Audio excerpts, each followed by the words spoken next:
بسم الله الرحمن الرحيم الحمد لله كفى وسلام على عباده الذين اصطفى أما بعد قال الله تبارك وتعالى أعوذ بالله من الشيطان الرجيم بسم الله الرحمن الرحيم اقترب للناس حسابهم وهم في غفلة معرضون صدق الله العظيم۔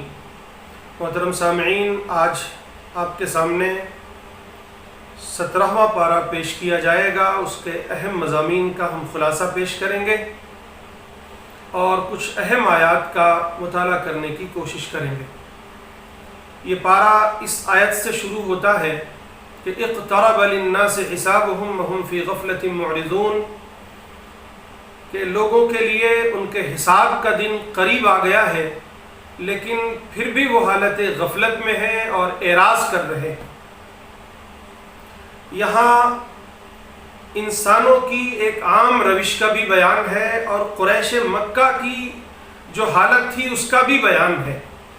عام انسانوں کی حالت یہ ہے کہ ان کی موت اور قیامت قریب آتی جا رہی ہے لیکن وہ اللہ کے احکامات کی طرف، رسول کی تعلیمات کی طرف، اس کی دعوت کی طرف کان نہیں دھرتے، آخرت کو یاد نہیں رکھتے، اللہ کے سامنے کھڑے ہونے اور حساب و کتاب کے منظر کو ذہن میں نہیں بٹھاتے اور اس سے غفلت برتتے ہیں۔ مکے والے بھی اللہ کے نبی کی دعوت کو ٹھکراتے تھے، بار بار یہ مطالبے کرتے تھے کہ کوئی نشانی دکھائیں، کوئی بڑا معجزہ دکھائیں، کوئی فرشتہ آ جائے یا اللہ خود آ جائے، اس طرح کے مطالبے کرتے رہتے تھے۔ یا یہ کہ اللہ کے نبی کو کہتے کہ آپ تو شاعر ہیں، آپ کاہن ہیں، یا آپ نے یہ خود گڑھ لیا ہے، یا یہ کہ آپ جادوگر ہیں، یہ کوئی جادو لے کر آپ آئے ہیں، یا یہ کہ یہ کچھ خواب ہیں جو آپ لوگوں کے سامنے بیان کرتے ہیں۔ اس طرح کی باتیں کرتے تھے تو ان سے کہا جا رہا ہے کہ انہیں پتہ نہیں ہے، حالانکہ ان کے حساب و کتاب کا دن آ رہا ہے، اب انہیں اس دنیا میں بھی ذلت و رسوائی کا عذاب پکڑے گا اور آخرت میں بھی جلد ہی ان کو عذاب پکڑنے والا ہے، لیکن انہیں احساس نہیں ہے، یہ غفلت میں ہیں اور اعراض کر رہے ہیں۔ اس صورت میں حضرات انبیاء اکرام علیہم السلام کا بڑی تفصیل سے ذکر ہے۔ تقریباً 17 انبیاء اکرام علیہم السلام کا ذکر ہے، ان کی دعوت، ان کی تعلیم کا ذکر ہے، پھر کس طرح ان کی قوموں نے جھٹلایا، پھر ان کا انجام کیا ہوا اس کا ذکر ہے۔ کچھ نبیوں کا خاص طور سے اس لحاظ سے بھی ذکر ہے کہ اللہ نے انہیں خاص امتحان میں ڈالا، مثلا حضرت ایوب کو، حضرت یونس کو، تو اللہ تبارک و تعالیٰ نے ان کو اس مشکل گھڑی میں صبر و شکر ان سے مطلوب تھا، انہوں نے صبر و شکر کر دکھایا تو اللہ نے ان کو وہاں سے نجات دی۔ حضرت مریم کا بھی ذکر ہے، پھر یاجوج ماجوج کا بھی ذکر ہے کہ قرب قیامت وہ لوگ بھی نکلیں گے، اور پھر یہ بھی بتایا گیا ہے کہ یہ کائنات بے مقصد نہیں بنائی گئی ہے بلکہ اللہ تبارک و تعالیٰ نے اس کا ایک مقصد رکھا ہے تاکہ امتحان لے سکے انسانوں کا، جو ایمان لانے والے ہیں ان کو اجر دیا جا سکے، جو سرکش ہیں، جو نہیں ماننے والے ہیں ان کو سخت ترین عذاب دیا جا سکے۔ اور پھر یہ بات بھی واضح کی گئی ہے کہ جتنے بھی نبی آئے، جتنے بھی رسول آئے ہیں، سب کا مقصد ایک ہے، سب کی دعوت ایک ہے۔ اب یہ سرسری مطالعے کے بعد ہم اب کچھ منتخب آیات کو پڑھنے کی کوشش کریں گے۔ خاص طور سے ایک آیت پڑھتے ہیں جس میں فرمایا لَقَدْ أَنزَلْنَا إِلَيْكُمْ كِتَابًا فِيهِ ذِكْرُكُمْ، یہ سورۃ الانبیاء کی 10 نمبر آیت ہے۔ اللہ تعالیٰ فرماتے ہیں کہ اے لوگو، اے انسانوں، ہم نے یہ کتاب تمہاری طرف نازل کیا ہے اور اس میں ہم نے تمہارا ذکر نازل کیا ہے، اس میں تمہارا ذکر ہے، تمہارا ہی تذکرہ ہے۔ بتانا یہ مقصود ہے کہ تمہاری نفسیات کا ذکر ہے، تمہاری اپنی روش کا ذکر ہے، یہ پھر تمہارے اپنے انجام کا ذکر ہے۔ یہ بتایا گیا ہے کہ اس قرآن کو یا انبیاء کی تعلیمات کو لوگ دیکھنے کے بعد یا سننے کے بعد کیسی روش اختیار کرتے ہیں۔ کچھ لوگ ہیں جو مان لیتے ہیں، وہ پکے مومن کہلاتے ہیں، اللہ کے ہاں وہ سرخرو ہوں گے۔ کچھ لوگ ہیں جو پکے کافر کہلاتے ہیں، وہ سرکشی کرتے ہیں، اس دنیا میں بھی ذلیل و خوار ہوتے ہیں، آخرت میں بھی ذلیل و خوار ہوں گے۔ کچھ لوگ ہیں جو نفاق اختیار کرتے ہیں، وہ یہ سمجھتے ہیں کہ خدا کو دھوکہ دیتے ہیں، لیکن وہ خدا کو دھوکہ نہیں دے سکتے۔ یعنی اے انسانوں، تم اپنی تصویر دیکھ سکتے ہو، تم اپنے لیے ایک راستہ دیکھ سکتے ہو کہ تمہارے لیے بہتر راستہ کون سا ہے، حق کا راستہ ہے یا باطل کا راستہ ہے، جنت کا راستہ ہے یا دوزخ کا راستہ ہے۔ پھر اس کے بعد آئیے ہم ایک وہ آیت پڑھتے ہیں، 25 نمبر آیت، جس میں یہ کہا گیا ہے کہ سارے انبیاء کی دعوت ایک تھی۔ فرمایا وَمَا أَرْسَلْنَا مِن قَبْلِكَ مِن رَسُولٍ إِلَّا نُوحِي إِلَيْهِ أَنَّهُ لَا إِلَهَ إِلَّا أَنَا فَاعْبُدُونِ، کہ ہم نے آپ سے پہلے جتنے بھی رسول بھیجے ہیں، ہم نے سب کی طرف ایک ہی یہی وحی کی ہے، ایک ہی پیغام دیا ہے، وہ کیا ہے؟ لا الہ الا انا فاعبدون، کہ نہیں ہے کوئی عبادت کے لائق سوائے میرے، اے لوگو صرف میری بندگی کرو، میری عبادت کرو، میرے ساتھ کسی کو شریک نہ ٹھہراؤ۔ پھر اس کے بعد ایک اور آیت ہم پڑھیں گے، آیت نمبر 35۔ فرمایا کل نفس ذائقۃ الموت ونبلوکم بالشر والخیر فتنہ والینا ترجعون، کہ ہر جاندار کو موت کا مزہ چکھنا ہے۔ یہ موت و حیات کا سسٹم، یہ نظام ہم نے اس لیے بنایا ہے کہ وَنَبْلُوكُمْ بِالشَّرِّ وَالْخَيْرِ فِتْنَةً، کیا انسانوں ہم تمہیں آزما سکیں، ہم تمہارا امتحان لے سکیں، تمہاری پریکشا لے سکیں کہ کون ہے جو خیر کی راہ، ستیہ کی راہ چنتا ہے، کون ہے جو باطل کی راہ، برائی کی راہ چنتا ہے۔ اور پھر اس امتحان کے بعد اے انسانوں وَإِلَيْنَا تُرْجَعُونَ، تمہیں ہمارے پاس لوٹ کر آنا ہے۔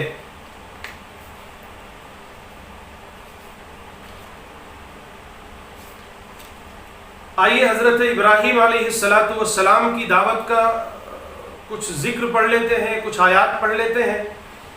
حضرت ابراہیم کو اللہ تعالیٰ نے نبی بنایا اور انہیں ایک قوم کی طرف بھیجا، تو فرمایا اذ قال لأبیہ وقومہ، یاد کرو اس وقت کو جب ابراہیم نے اپنے والد سے اور اپنی قوم سے کہا ما هذه التماثيل التي انتم لها عاکفون، یہ بت، یہ مورتیاں کیا ہیں جن کے سامنے تم جھکے جاتے ہو؟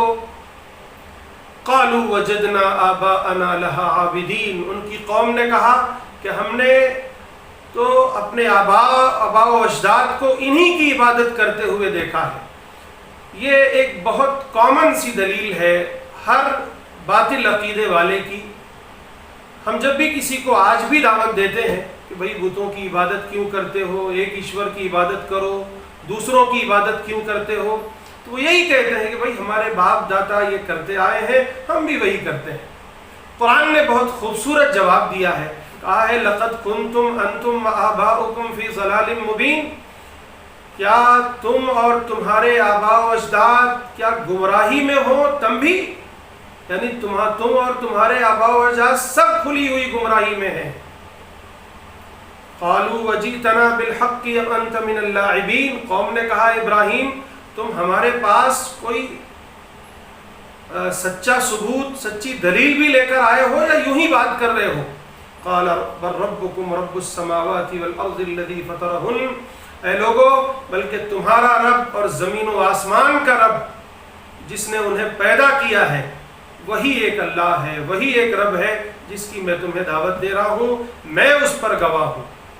اور پھر حضرت ابراہیم علیہ السلام نے ان بتوں کے ساتھ جو معاملہ کیا کہ ان سب کو توڑ کر پاش کر دیا، صرف ایک بڑے بت کو چھوڑ دیا۔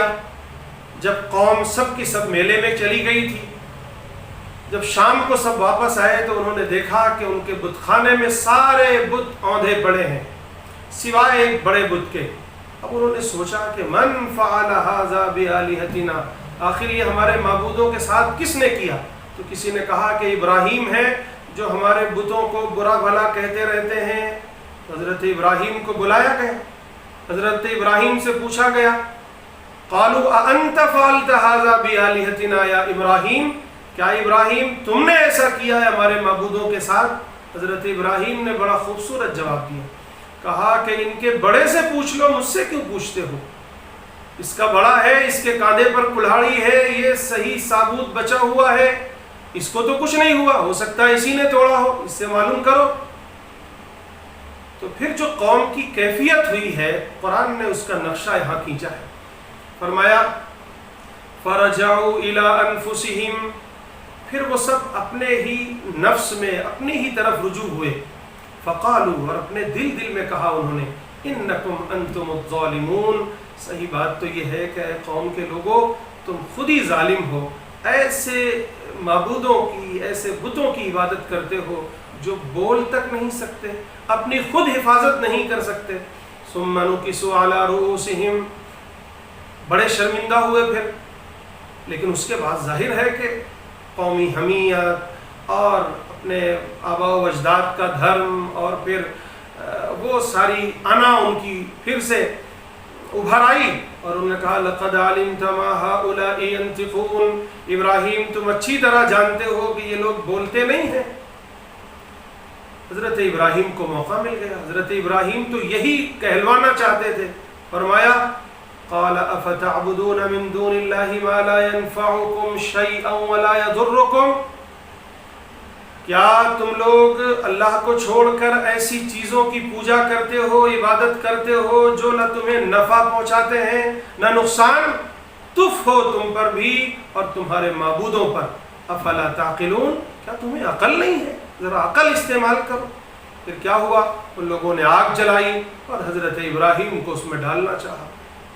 انہوں نے سوچا کہ حضرت ابراہیم ڈر جائیں گے اور ان کی ساری دعوت ختم ہو جائے گی، لیکن حضرت ابراہیم کے بارے میں اقبال نے جو خوبصورت شعر کہا ہے وہ ظاہر ہے کہ صحیح ترجمانی ہے، گویا کہ بے خطر کود پڑا آتش نمرود میں عشق، عقل ہے محو تماشائے لبے بام ابھی، کود پڑے۔ اللہ کا وعدہ سچا ہوا، اللہ نے کہا قُلْنَا يَا نَارُ كُونِي بَرْدًا وَسَلَامًا عَلَىٰ إِبْرَاهِيمَ، اے آگ تو ٹھنڈی ہو جا، سلامتی ہو جا ابراہیم پر۔ انہوں نے ابراہیم کے ساتھ سازش کی، لیکن ہم نے انہی کو ہی خسارے میں ڈال دیا۔ ہم نے انہیں اور لوط کو سب کو ایک ایسی زمین کی طرف نجات دے کر ہجرت کرا دی جہاں ہم نے برکت نازل فرمائی تھی، یعنی فلسطین اور وہ شام کا علاقہ۔ پھر اس کے بعد ہم نے اسحاق کو، یعقوب کو نوازا۔ پھر اس کے بعد حضرت لوط کا ذکر ہے کہ ہم نے انہیں کس طرح ایک خبیث فطرت قوم سے نجات دی۔ پھر اس کے بعد حضرت نوح کا ذکر ہے کس طرح ہم نے انہیں نجات دی۔ پھر اس کے بعد حضرت داؤد اور سلیمان کا ذکر ہے کہ انہوں نے ایک خاص فیصلہ کیا تھا ایک کھیت کے بارے میں، کہ ہم نے حضرت سلیمان کو ایک خاص فہم عطا فرمایا تھا، ان کے لیے بہت سے اور معجزانہ طور پر ان کے لیے پرندے، پہاڑ سب کو مسخر کر دیا تھا، اور ان کے لیے لوہے کو نرم کر دیا تھا، ان کے لیے ہواؤں کو مسخر کر دیا تھا، ان کے لیے شیاطین کو مسخر کر دیا تھا۔ پھر اس کے بعد حضرت ایوب کا ذکر ہے کہ اللہ نے انہیں تکلیف میں رکھ کر کچھ دنوں تک آزمایا اور دنیا کے لیے ایک مثال قائم کی کہ کتنی بھی تکلیف، کتنی بھی پریشانی ہو، لیکن صبر کا دامن ہاتھ سے نہیں جانا چاہیے، اور پھر پکارے بھی تو اپنے رب کو پکارے، کسی اور کو نہیں۔ انہوں نے پکارا وَأَيُّوبَ إِذْ نَادَىٰ رَبَّهُ أَنِّي مَسَّنِيَ الضُّرُّ وَأَنْتَ أَرْحَمُ الرَّاحِمِينَ۔ اور ایوب کو بھی یاد کرو جب انہوں نے پکارا اپنے رب کو کہ اے میرے رب مجھے بڑی تکلیف لاحق۔ پھر اس کے بعد حضرت یونس علیہ السلام کا ذکر ہے۔ واقعہ یہ ہے کہ حضرت یونس علیہ السلام ایک قوم کی طرف نبی بنا کر بھیجے گئے، انہوں نے دعوت دی، قوم نے انکار کیا، سرکشی کی۔ حضرت یونس نے کہا کہ اللہ کا عذاب آئے گا، اور قوم انکار کرتی رہی، جھٹلاتی رہی۔ ایک دن حضرت یونس اپنے اجتہاد سے بستی چھوڑ کر چلے گئے۔ اب ہوا یہ کہ اللہ تبارک و تعالیٰ نے انہیں پکڑ لیا کہ میری اجازت سے پہلے کیسے آ گئے، اور سمندر میں مچھلی کے پیٹ میں انہیں گویا داخل کر دیا گیا عذاب کے طور پر، یا یہ کہ اللہ کی طرف سے یہ پکڑ آئی ان پر۔ ادھر دوسری طرف قوم نے جب دیکھا کہ نبی ہمارے یہاں سے چلے گئے ہیں تو وہ ڈر گئے، انہیں اندیشہ ہوا کہ اللہ کا عذاب آئے گا اور ہم سب ہلاک ہو جائیں گے، تو توبہ کی، اللہ نے ان کی توبہ قبول فرمائی۔ دوسری طرف حضرت یونس علیہ السلام مچھلی کے پیٹ میں جا گرے کہ کشتی پر سوار تھے، پھر وہاں سے ایک بڑا واقعہ ہے، وہاں سے قرآن اندازی کی گئی، ان کا نام نکلا اور پھر وہ خود انہوں نے چھلانگ لگا دی سمندر میں، وہاں مچھلی نے نگل لیا اور مچھلی کے پیٹ میں چلے گئے۔ جب مچھلی کے پیٹ میں گئے تو حضرت یونس علیہ السلام نے وہاں جو دعا پڑھی یا یہ کہ جو اپنے رب کو پکارا جس انداز میں، اس کو یہاں واضح کیا گیا ہے کہ فنادا فی الظلمات، ان اندھیروں میں حضرت یونس نے آواز لگائی۔ کیا آواز لگائی؟ ان لا الہ الا انت سبحانک، اے میرے پروردگار تیرے علاوہ کوئی معبود نہیں ہے، تو پاک ہے اور میں ظالموں میں سے ہوں، مجھ سے غلطی ہو گئی ہے۔ گویا اپنی غلطی کا اعتراف کر لیا، اللہ کی حمد و ثنا بیان کی، اللہ کی پاکی بیان کی اور اللہ کی توحید کا اقرار کیا۔ پھر اللہ تعالیٰ فرماتے ہیں کہ فاستجبنا له ونجیناہ من الغم، ہم نے ان کی دعا قبول کی اور ہم نے انہیں اس مصیبت سے نجات دے دی۔ ہم اسی طرح ایمان والوں کو نجات دیا کرتے ہیں۔ شرط کیا ہے؟ شرط یہ ہے کہ انسان اپنی غلطی کا اعتراف کر لے اور اللہ کے حضور توبہ کر لے۔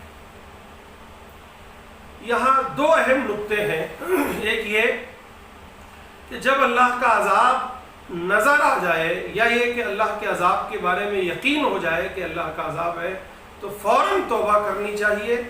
اگر توبہ کر لیں تو قوم یونس کی طرح اللہ تعالیٰ عذاب ٹال دیتے ہیں اور معاف فرما دیتے ہیں، ورنہ دیگر قوموں کی طرح ہلاکت لازمی ہوتی ہے۔ آج کرونا وائرس کی صورت میں گویا اللہ کا عذاب نظر آ چکا ہے۔ ہم انسانوں کو چاہیے، خواہ وہ مسلم ہو یا نان مسلم، ان کو چاہیے کہ وہ اس عذاب کو پہچان کر اللہ سے توبہ کریں اور اس بات کا اقرار کریں کہ ہم نے جو پاپ کیے ہیں اسے چھوڑ دیں گے، ایک اللہ ہی کی بندگی کریں گے، اس کے سچے دھرم پر چلیں گے، اس کے احکامات کو مانیں گے تو اللہ تعالیٰ یہ مصیبت دور کر دیں گے۔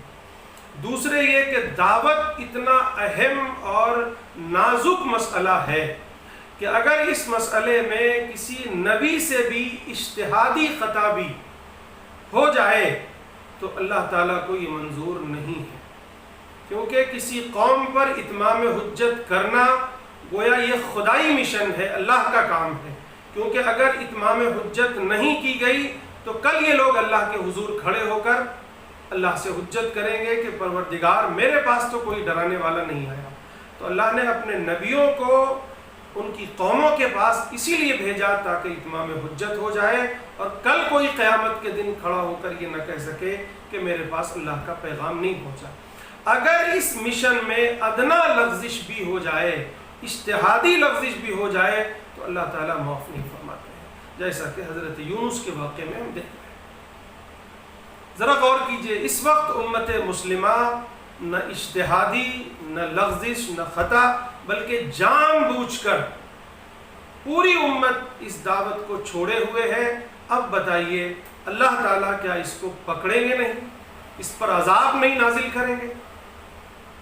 اللہ کی طرف سے ذلت و رسوائی نہیں ماری جائے گی؟ کیا بقول ایک عالم کے کیا اس وقت امت مسلمہ حضرت یونس کی طرح مسائل و مصیبت اور عذاب کے پیٹ میں نہیں ہے؟ یقیناً ہے۔ اس سے نکلنے کا واحد راستہ وہی ہے جو حضرت یونس کا تھا، اپنی غلطی کا اعتراف کریں، اللہ سے توبہ کریں، پھر قوم میں واپس جائیں۔ ایسے وہ قوم میں واپس گئے تھے، ہم بھی اپنی قوم میں نکلے اور انہیں اللہ کے دین کی دعوت دیں۔ اب اس کے بعد حضرت زکریہ کا بھی ذکر ہے، حضرت یحییٰ کا بھی ذکر ہے، حضرت مریم کا بھی ذکر ہے۔ اب یہ سارے واقعات ہم پیچھے پڑھ چکے ہیں تفصیل سے، اس لیے ان واقعات کی تفصیل میں ہم نہیں جائیں گے۔ آیت نمبر 20 اور 21 پڑھیں گے کہ ان 17 انبیاء اکرام علیہم السلام، ان کی دعوت، ان کی تعلیمات کے ذکر کرنے کے بعد اللہ تعالیٰ فرماتے ہیں کہ ان ھذہ امتکم امۃ واحدہ، یہ ایک ہی امت ہے، یہ تمہاری ایک ہی امت ہے۔ امت مراد لے تب بھی کہ یہ سارے انبیاء ایک ہی امت ہیں، یہ سارے انسان یا ان قوموں انبیاء کی قومیں سب ایک ہی امت ہیں. اور بہت سے مفسرین نے یہاں امت سے مراد دین لیا ہے. تو اگر دین بھی مراد لیں تو یہ یعنی یہ سارے انبیاء کا دین ایک ہے. اور اس دین کی بنیاد کیا ہے؟ وَأَنَا رَبُّكُمْ فَاعْبُدُونَ، کیا انسانوں میں تمہارا رب ہوں، تم میری عبادت کرو. یعنی اس کی بنیاد توحید ہے. سارے انبیاء کا دین، ساری قوموں کا دین ایک، اور وہ ہے توحید کا دین. لیکن کیا ہوا؟ وَتَقَطَّعُوا أَمْرَهُمْ بَيْنَهُمْ، لیکن ان سب نے اپنے اس دین کو یا اپنی اس وحدت کو پاش پاش کر دیا، پارا پارا کر دیا، اس کا لحاظ نہیں کیا. کُلٌّ إِلَيْنَا تُرْجَعُونَ، اے لوگو یاد رکھو تم سب کو ہمارے پاس لوٹ کر آنا ہے. اب آئیے 2 آیات اور پڑھ لیتے ہیں. 105، 106 اور 107 نمبر. فرمایا وَلَقَدْ كَتَبْنَا فِي الزَّبُورِ مِن بَعْدِ الذِّكْرِ أَنَّ الْأَرْضَ يَرِثُهَا عِبَادِيَ الصَّالِحُونَ، کہ یقیناً ہم نے زبور میں یہ لکھ دیا ہے نصیحت کے بعد کہ یہ زمین ایسی زمین ہے کہ اس کے وارث میرے نیک بندے ہی ہوا کریں گے. یاد رکھو، اگر آج ہم اس زمین کے وارث نہیں ہیں، ہمیں اللہ نے اس کا اقتدار نہیں نوازا ہے، تو پھر گویا ہم نیک نہیں ہیں. سیدھی سی بات ہے. کیونکہ اللہ کا وعدہ ہے کہ اللہ تعالیٰ اپنے نیک بندوں کو ہی اس دنیا میں اقتدار سے نوازتا ہے، انہیں ہی اس دنیا کی باغ ڈور سنبھال دیتا ہے ان کے ہاتھوں. ان فی ھذا لبلاغا لقوم عابدین، اس بات میں، اس نصیحت میں بڑی تبلیغ ہے، بڑا پیغام ہے عبادت گزار لوگوں کے لیے. اب اس کے بعد اللہ کے نبی کو خطاب فرما کر اللہ تبارک و تعالیٰ ارشاد فرماتے ہیں کہ وَمَا أَرْسَلْنَاكَ إِلَّا رَحْمَةً لِّلْعَالَمِينَ، کہ اے محمد، اے میرے پیارے حبیب، ہم نے آپ کو رحمت بنایا ہے سارے عالموں کے لیے، صرف مسلمانوں کے لیے نہیں، اہل عرب کے لیے نہیں، قریش کے لیے نہیں، اپنے ماننے والوں کے لیے نہیں، بلکہ پوری کائنات کے لیے، صرف انسانوں کے لیے بھی نہیں، پوری کائنات کے لیے. یعنی آپ کی دعوت، آپ کا مشن، آپ کا پیغام، آپ کی سنت، آپ کا اسوہ، آپ کا آئیڈیل لوگوں کے لیے رحمت ہے، زحمت نہیں ہے. انسانوں اپنے اس رحمت کو پہچانو کہ نبی محمد الرسول اللہ تمہارے لیے رحمت بن کر آئے ہیں. ان کی تعلیمات پر عمل کرو، ان کے اسوے پر عمل کرو، ان کی دعوت کو قبول کرو، تمہارے لیے رحمت ہی رحمت ہوگی، آسانیاں ہی آسانیاں ہوں گی، تمہارے لیے زحمت نہیں ہوگی. لیکن افسوس کہ آج امت مسلمہ نے اس رحمت والے پیغام کو لوگوں کے سامنے پیش نہیں کیا، نبی کی صحیح دعوت نہیں پہنچائی، نبی کا صحیح پیغام واضح نہیں کیا، جس کے نتیجے میں ہوا یہ ہے کہ لوگوں نے آپ کی تعلیمات کو، آپ کے مشن کو، آپ کی دعوت کو اور آپ کے انقلاب کو دنیا کے لیے زحمت سمجھ لیا. یہ ہماری غلطی ہے، یاد رکھیے. قُلْ إِنَّمَا يُوحَى إِلَيَّ أَنَّمَا إِلَٰهُكُمْ إِلَٰهٌ وَاحِدٌ فَهَلْ أَنْتُمْ مُسْلِمُونَ. اب نبی کو گویا دعوتی پیغام دیا گیا. قل، اے نبی آپ کہہ دیجئے، انما یوحا الی انما الہکم الہ واحد، بے شک میری طرف وحی آتی ہے کس بات کی کہ بے شک اے انسانوں تم سب کا معبود، تم سب کا پوج صرف ایک ہے. کیا تم اس پر ایمان نہیں لاؤ گے، اس کو تسلیم نہیں کرو گے، اس کو سویکار نہیں کرو گے، اس کے سامنے جھکو گے نہیں؟ فَإِن تَوَلَّوْا، یاد رکھو جو روگردانی کرے گا، جو منہ پھیرے گا، اپنے رب کو نہیں مانے گا، فَقُلْ آذَنْتُكُمْ عَلَى سَوَاءٍ، تو میں سب کو برابر سرابر بتا دے رہا ہوں، سب کے سامنے یہ اعلان کر دے رہا ہوں وَإِنْ أَدْرِي أَقَرِيبٌ أَمْ بَعِيدٌ مَا تُوعَدُونَ، لیکن مجھے نہیں معلوم ہے کہ جس چیز کا تم سے وعدہ کیا جا رہا ہے کہ تم اگر اللہ کو نہیں مانو گے تو تم پر اللہ کا عذاب آئے گا، وہ عذاب جلدی آئے گا، یہ دیر میں آئے گا، مجھے نہیں معلوم ہے، میں تو صرف تمہیں آگاہ کرنے آیا ہوں. اصل میں عذاب دینے والا اور تمہاری پکڑ کرنے والا اللہ ہے. یاد رکھو انہ یعلم الجہر من القول ویعلم ما تکتمون. وہ جو کچھ تم ظاہر کرتے ہو وہ بھی جانتا ہے، جو کچھ تم چھپاتے ہو وہ بھی جانتا ہے. وہ ہے. تو یہ سورۃ الانبیاء تھی. اب اس کے بعد انشاءاللہ ہم سورۃ الحج پڑھتے ہیں. بسم اللہ الرحمن الرحیم. یا ایہا الناس اتقوا ربکم ان زلزلۃ الساعۃ شیء عظیم. صدق اللہ العظیم. یہ سورۃ الحج ہے. اس سے قبل ہم سورۃ الانبیاء پڑھ چکے ہیں. یہ سورۃ الحج بعض لوگوں کے نزدیک مدنی ہے اور بعض لوگوں کے نزدیک مکی ہے. اصل بات یہ ہے کہ یہ مکے کے بالکل آخری دور میں کچھ آیتیں نازل ہوئی ہے، کچھ دوران ہجرت نازل ہوئی ہے اور کچھ مدینے پہنچنے کے بعد نازل ہوئی ہے. اس آیت میں سب سے پہلے قیامت کا ہولناک منظر ذکر کیا گیا ہے، پھر مرنے کے بعد دوبارہ اٹھایا جانا اور اس کی دلیل کا ذکر ہے، پھر اس کے بعد جو لوگ کافر ہیں ان کا انجام کیا ہونے والا ہے، ان کو جہنم میں کس طرح کا عذاب دیا جائے گا، پھر جو لوگ مومن ہیں ان کے لیے جنت ہے، اس کا ذکر ہے، پھر حج کا بیان ہے، حضرت ابراہیم نے جو آواز لگائی تھی حج کے لیے اس کا ذکر ہے، پھر اسی کے ساتھ ساتھ خاص طور سے مہاجرین و انصار جو مسلمان مدینے میں تھے یا یہ کہ جو مہاجرین مکے سے ہجرت کر کے آئے تھے مظلوم تھے، ان کے لیے اب قتال کی اجازت دی جا رہی ہے. اور پھر اخیر میں بالکل جو آخری رکوع ہے وہ بڑا اہم ہے دعوتی نقطۂ نظر سے کہ اس میں گویا آدھا صفحہ عام انسانوں کی دعوت کا ہے. یا ایھا الناس سے خطاب ہے، عام انسانوں کو دعوت دی گئی ہے، توحید کی دعوت دی گئی ہے، شرک کی نفی کی گئی ہے اور یہ بتایا گیا ہے کہ یہ سارا شرک اس لیے ہے کہ انسانوں نے اپنے رب کو صحیح طور پر پہچانا نہیں ہے. پھر جو آخری بالکل آیت ہے 77 اور 78 یعنی آخر کا بالکل آخری نصف صفحہ جو ہے اس میں اہل ایمان سے خطاب ہے، انہیں دعوت عمل دی گئی ہے اور خاص طور سے جو خیر امت ہونے کے لیے اللہ نے جو ان کا انتخاب کیا ہے، جس مشن اور مقصد کے لیے اس پر ابھارا گیا ہے کہ وجاہدوا فی اللہ حق جہادہ. خیر یہ ایک سرسری نگاہ تھی جو ہم نے سورۃ الحج پر ڈالی.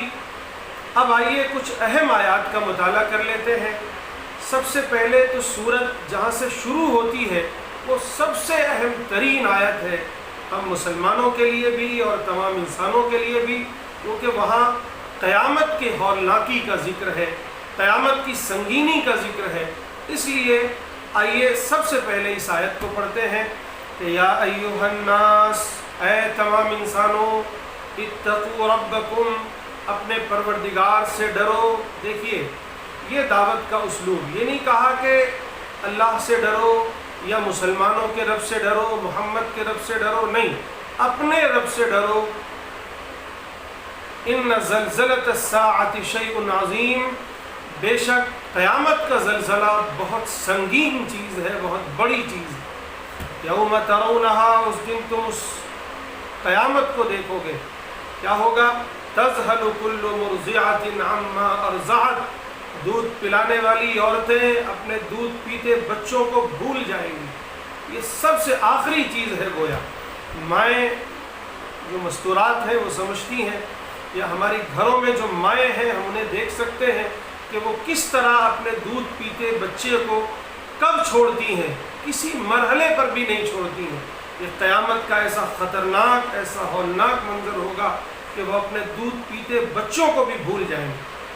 وَتَضَعُ كُلُّ ذَاتٍ حَمْلٍ حَمْلَهَا، ذات حمل حملها، ہر حاملہ اپنا حمل چھوڑ دے گی، اس کا حمل گر جائے گا. ایسا خطرناک منظر ہوگا. وَتَرَى النَّاسَ سُكَارَىٰ، اور آپ دیکھیں گے اس دن لوگوں کو کہ وہ نشے میں ہیں. کیسا نشہ؟ حالانکہ وہ نشے میں نہیں ہوں گے، مدہوش ہوں گے قیامت کی سنگینی کو دیکھ کر. وَلَٰكِنَّ عَذَابَ اللَّهِ شَدِيدٌ، لیکن اللہ کا عذاب سخت ہے، یاد رکھو۔ پھر آیت نمبر 5 میں دیکھیے، پھر تمام انسانوں سے خطاب ہے کہ یا ایھا الناس، اے تمام انسانوں، ان کنتم فی ریب من البعث، اگر تمہیں اس بات میں شک ہے کہ ہم تمہیں دوبارہ زندہ نہیں کریں گے، دوبارہ زندہ ہونے میں شک ہے، تو یاد کرو کہ ہم نے تمہیں پیدا کیا ہے مٹی سے، تمہارا وجود مٹی ہے، ثم من نطفہ، پھر ایک نطفے سے، ایک منی کے قطرے سے، ثم من علقہ، پھر ایک لوتھڑے سے، ثم من مضغہ، پھر ایک بوٹی سے، مخلقہ جو پوری بوٹی بنی ہوئی ہے، وہ غیر مخلقہ، یا یہ کہ نہیں بنی ہوئی ہے، آدھی ہے، لنبین لکم، تاکہ ہم تمہارے لیے واضح کر دیں، گویا ایک مثال دی ہے کہ دیکھو، وَنُقِرُّ فِي الْأَرْحَامِ مَا نَشَاءُ، ہم ماں کے پیٹوں میں جس طرح چاہتے ہیں، ان کے رحم میں جو چیز چاہتے ہیں، ایک مقررہ یا متعینہ مدت تک ٹھہراتے ہیں، ثُمَّ نُخْرِجُكُمْ طِفْلًا، پھر تمہیں بچہ بنا کر نکالتے ہیں، ثُمَّ لِتَبْلُغُوا أَشُدَّكُمْ، پھر تم اپنی جوانی کو پہنچتے ہو، اپنے بلوغت کو پہنچتے ہو، وَمِنْكُمْ مَن يُتَوَفَّى، تم میں سے بہت سے لوگ ہیں جو پہلے ہی مر جاتے ہیں، پہلے ہی موت کے گھاٹ اتر جاتے ہیں، وَمِنْكُمْ مَن يُرَدُّ إِلَىٰ أَرْذَلِ الْعُمُرِ، اور بہت سے لوگ ہیں جو بڑھاپے کو پہنچتے ہیں، لِكَيْ لَا يَعْلَمَ مِن بَعْدِ عِلْمٍ شَيْئًا، تاکہ یہ لوگ جان جائیں اس علم کے بعد، کچھ چیزیں جان جائیں، محسوس ہو جائے کہ ہم نے یہ سب چیزیں کیوں بنائی ہیں اور کیسے بنائی ہیں، یعنی کس طرح ہم نے وجود بخشا کہ تم کچھ بھی نہیں تھے، پھر ہم نے تمہیں سب کچھ بنا دیا، تم ایک جیتے جاگتے انسان بن گئے، ہٹے کٹے، پھر ہم نے تمہیں ارذل العمر کی طرف لائے، بڑھاپے کی طرف لائے، پھر سکڑ گئے، تم کمزور ہو گئے، نہتے ہو گئے، دوسروں کے محتاج ہو گئے، دیکھو ہم کس طرح تمہیں عدم سے وجود بخشتے ہیں، پھر وجود سے پھر عدم کی طرف لاتے ہیں، کیا اس طرح پھر تمہیں دوبارہ پیدا کرنا میرے لیے کوئی مشکل ہے؟ یہاں ایک مثال دی گئی، ایک اور مثال دی گئی کہ وَتَرَى الْأَرْضَ حَامِدَةً فَإِذَا مَا، پھر تم دیکھو گے کہ ایک زمین ہے جو چٹیل بالکل بنجر ہو چکی ہے، مردہ ہو چکی ہے، فَإِذَا أَنزَلْنَا عَلَيْهَا الْمَاءَ، پھر ہم اس پر پانی نازل کرتے ہیں، اہتزت، وہ ہری بھری ہو جاتی ہے، وربت، اور اگاتی ہے، وَأَنبَتَتْ مِن كُلِّ زَوْجٍ، اور ہر قسم کے پیڑ پودوں کو وہ اگا دیتی ہے، ذَلِكَ بِأَنَّ اللَّهَ هُوَ الْحَقُّ، یہ اس لیے ہے کہ اللہ ہی حقیقی مالک ہے، وَأَنَّهُ يُحْيِي الْمَوْتَى، اور وہی مردوں کو زندہ کرے گا، زندہ کرتا ہے، وَأَنَّهُ عَلَى كُلِّ شَيْءٍ قَدِيرٌ، اور اللہ ہر چیز پر قادر ہے، یاد رکھو وہ جو کرنا چاہے وہ کر سکتا ہے، اس کے لیے کوئی چیز مشکل نہیں ہے، وَأَنَّ السَّاعَةَ آتِيَةٌ لَا رَيْبَ فِيهَا، اور لوگوں یاد رکھو کہ قیامت یقیناً آنے والی ہے، اس میں کوئی شک نہیں ہے، مہا پرلے آ کر رہے گی، وَأَنَّ اللَّهَ يَبْعَثُ مَن فِي الْقُبُورِ، اور اللہ تعالیٰ اٹھائیں گے، اس دن اٹھائیں گے جو لوگ بھی قبروں میں ہوں گے، جلا دیے گئے ہوں گے، سمندروں میں ہوں گے، جنگلوں میں ہوں گے، جہاں کہیں بھی ہوں گے، اللہ تعالیٰ سب کو دوبارہ اٹھائے گا، دوبارہ زندہ کرے گا اور اپنے حضور حاضر کرے گا۔ آئیے آیت نمبر 17 پڑھتے ہیں۔ فرمایا ان الذين آمنوا والذين هادوا والصابئين والنصارى والمجوس والذين اشركوا ان الله يفصل بينهم يوم القيامة ان الله على كل شيء شهيد۔ اس وقت آپ دیکھیے کوئی ہندو ہے، کوئی سکھ ہے، کوئی جینی ہے، کوئی عیسائی ہے، کوئی یہودی ہے، کوئی پارسی ہے، کوئی مسلمان ہے، آخر ان کے درمیان فیصلہ کب ہوگا؟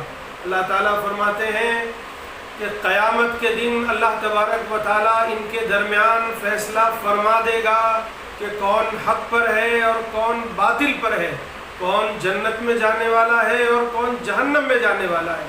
ان اللہ علی کل شیء شہید، بے شک اللہ تبارک و تعالیٰ ہر چیز پر گواہ ہے، یعنی اللہ تعالیٰ اچھی طرح دیکھ رہا ہے کہ کون کس روش پر چل رہا ہے. کسی نام سے کچھ نہیں ہوتا ہے، دیکھنا یہ ہے کہ کس کے اعمال کس سمت جا رہے ہیں.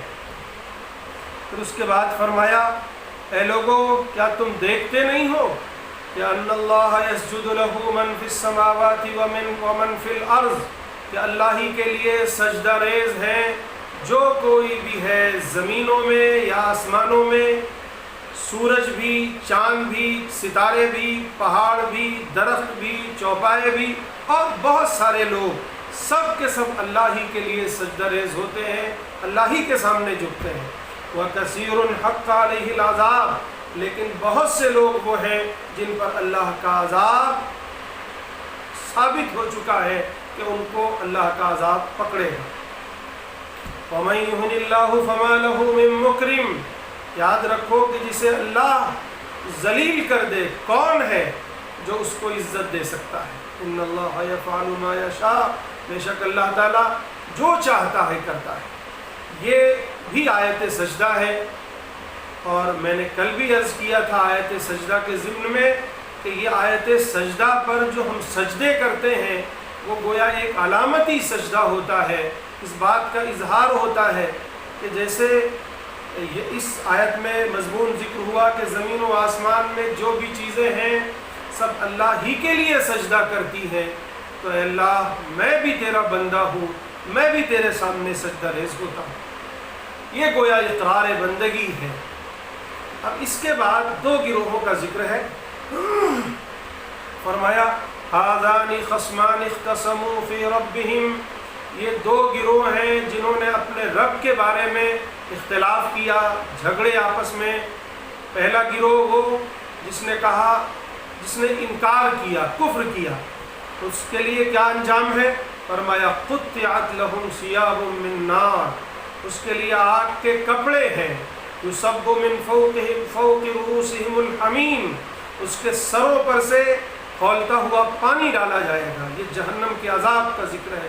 اللہ ہماری بھی حفاظت فرمائے اور ساری انسانیت کی حفاظت فرمائے. یسحر ما فی بطونہم الجلود، اور جو کچھ بھی اس کے پیٹ میں ہوگا وہ گویا ابل پڑے گا، اس کی جلدیں ابل پڑیں گی. وَلَهُمْ مَقَامِعُ مِنْ حَدِيدٍ، اس کے لیے لوہے کے ہتھوڑے ہوں گے جو اس پر برسائے جائیں گے. كُلَّمَا أَرَادُوا أَن يَخْرُجُوا مِنْهَا، اور وہ جب بھی وہاں سے نکلنا چاہیں گے اس مصیبت سے، اُعِيدُوا فِيهَا، پھر انہیں وہیں لوٹا دیا جائے گا اور کہا جائے گا ذُوقُوا عَذَابَ الْحَرِيقِ، یہ جلنے کا عذاب، یہ تپنے کا عذاب چکھتے رہو. یہ جہنمیوں کا ذکر تھا.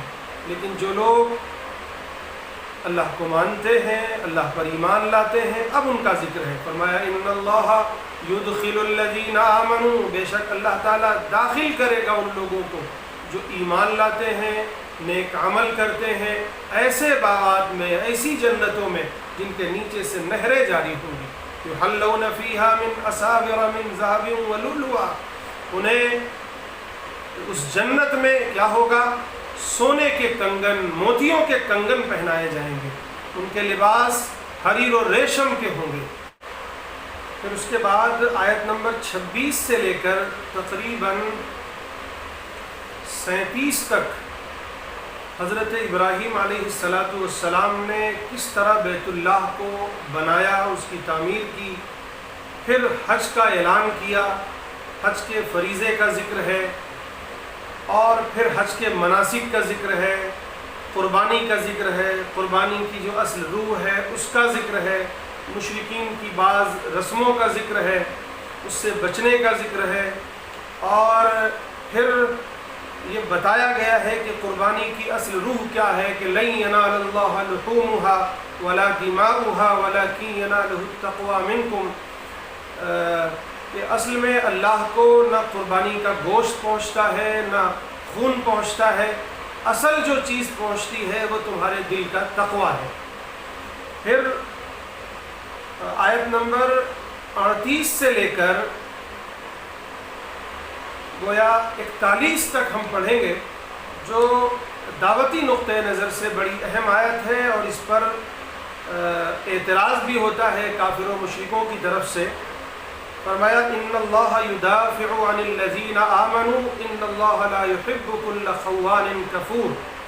یہ وہ لمحہ بھی یاد کیجئے کہ صحابہ اور اللہ کے نبی صلی اللہ علیہ وسلم مکے سے ہجرت کر کے سب کچھ چھوڑ کر جا رہے ہیں، ستائے گئے ہیں، کچھ شہید کیے گئے ہیں، کچھ مارے گئے ہیں، کچھ بھگائے گئے ہیں، کسی کا مال ہڑپ لیا گیا، کسی کی جائیداد ہڑپ لی گئی، اور طرح طرح کی اذیتوں کے بعد وہ ملک چھوڑنے پر مجبور ہوئے۔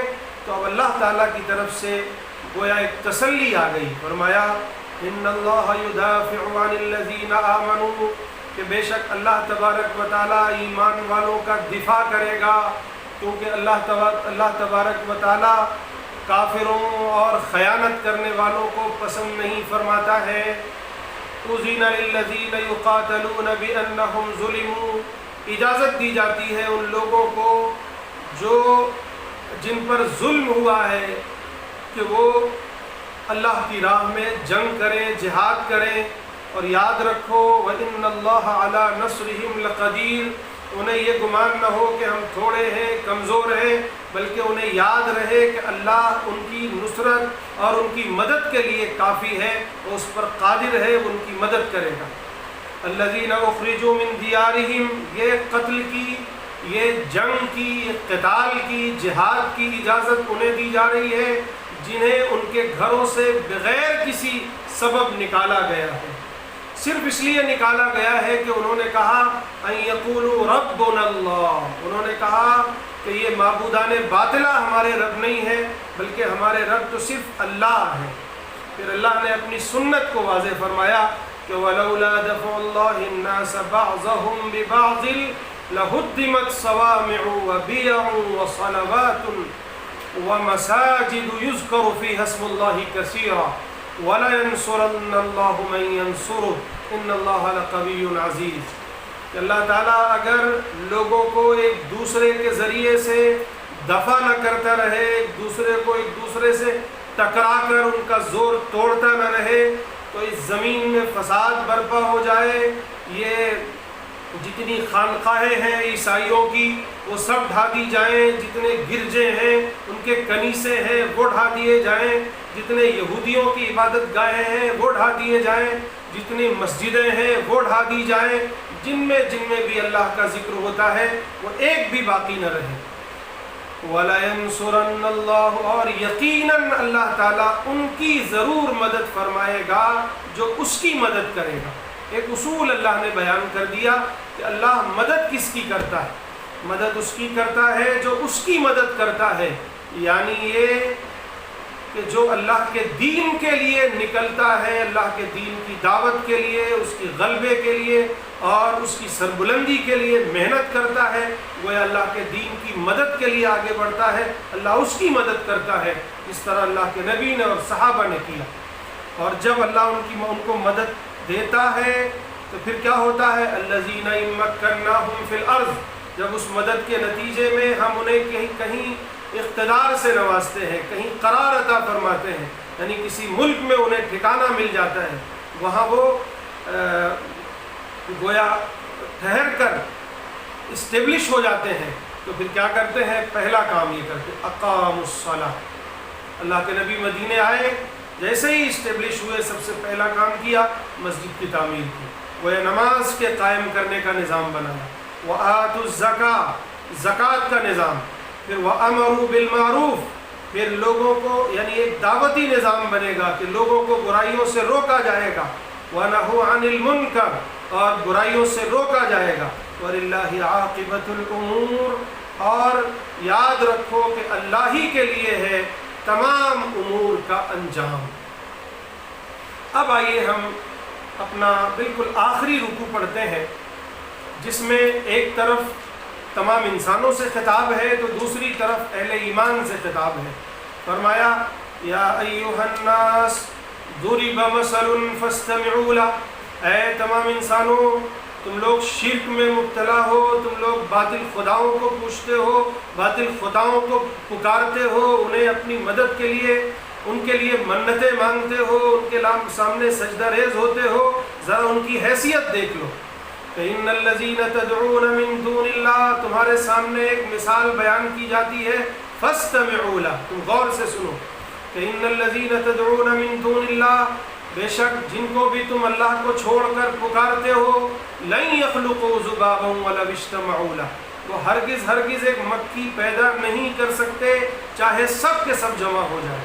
وَإِن يَسْلُبْهُمُ الذُّبَابُ شَيْئًا لَا يَسْتَنقِذُوهُ مِنْهُ، اور اگر وہ مکھیاں ان سے کوئی چیز چھین لے جائیں تو پھر وہ لوگ اس سے واپس چھین نہیں سکتے. چڑھاوے چڑھاتے ہو یا کوئی چیز رکھتے ہو اور مکھیاں لے کر اڑ جائیں تو اسے دور نہیں کر سکتے. ضعف الطالب والمطلوب، یہ مانگنے والے بھی کمزور ہیں، عبادت کرنے والے بھی کمزور ہیں، اور جن سے مانگا جا رہا ہے، جن کی عبادت ہو رہی ہے، یہ بھی کمزور ہے. دونوں کی حیثیت اللہ کے سامنے کچھ بھی نہیں ہے. ما قدر اللہ حق قدری، صحیح بات تو یہ ہے کہ انہوں نے اللہ کو جس طرح پہچاننا چاہیے تھا نہیں پہچانا. ان اللہ لقوی عزیز، بے شک اللہ بڑا طاقتور، بڑا زبردست ہے. گویا یہاں تک توحید کا بیان تھا. اب اس کے بعد رسالت کا بیان ہے.